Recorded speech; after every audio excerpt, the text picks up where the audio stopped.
This is Honda Vezel RS 2019 ground clearance. Very nice. Off-roading too much easy. Comparatively CHR 2019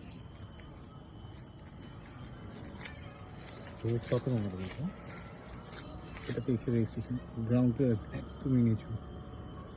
যদিও model star একটা body kit থাকে পিছনে লাগানো আছে, but side and ফ্রন্টে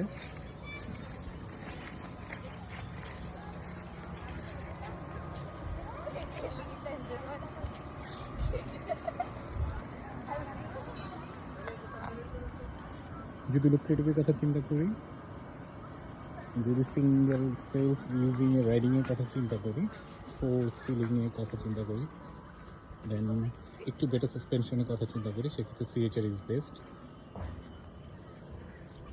and comparatively space, অনেকে ভেজেলের কথা পছন্দ করেন। যদি এআইটির কথা চিন্তা করি, 1.5 লিটারের গাড়ি, বছরে AIT 30,000 around, and CHR 1.8 liter 60,000 around.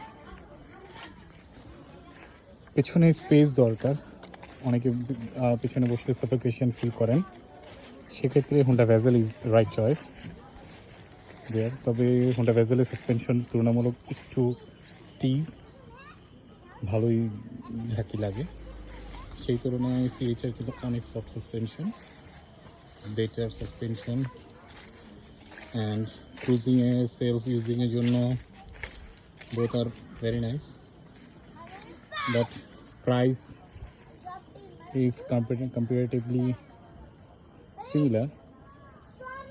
But যদি আপনার পছন্দ থাকে যে আমি নিজে একটু ক্রুজ করবো, একটু ক্রিয়েশন আউটলুকের কথা চিন্তা করেন, CHR is better than Vezel. And এআইটির কথা চিন্তা করলে আর সাসপেনশন একটু স্টিভ হলেও সহ্য করার ক্ষমতা থাকলে এটা ভেজেল নিতে পারেন। তবে ভেজেলের স্পেয়ার পার্টস তুলনামূলক একটু কস্টলি। কিছুদিন আগে ভেজেলের এটাই নতুন গাড়ি মডেলটাতেই একটা ব্রেক নিয়ে ইস্যু হয়েছিল, যার কারণে প্রায় 1 লাখ টাকার মতো বিল আসে। সার্ভো মোটর, যেটা এবিএসে কন্ট্রোল করে, সে তুলনায় কিন্তু সিএচআর আজকে 2 বছর মার্কেট রান হচ্ছে, সিএচআর কিন্তু ওরকম ধরনের কোনো প্রবলেম ফিল হয় না। সিএচআরের ব্যাটারি ব্যাকআপ, যেটা এইচইভি হাইব্রিড ইলেকট্রিক ভেহিকল, এটা ভেজেলে থেকে বেশ ভালো এটার পারফরমেন্স। ভেজেলের পারফরমেন্স বলতে গেলে ওর মাইলেজ, ফুয়েল মাইলেজ আসুন আমরা ব্রাহ্মণবাড়িয়া থেকে ঢাকা যাওয়ার সাথে অ্যারাউন্ড 14 থেকে 15, ম্যাক্সিমাম 16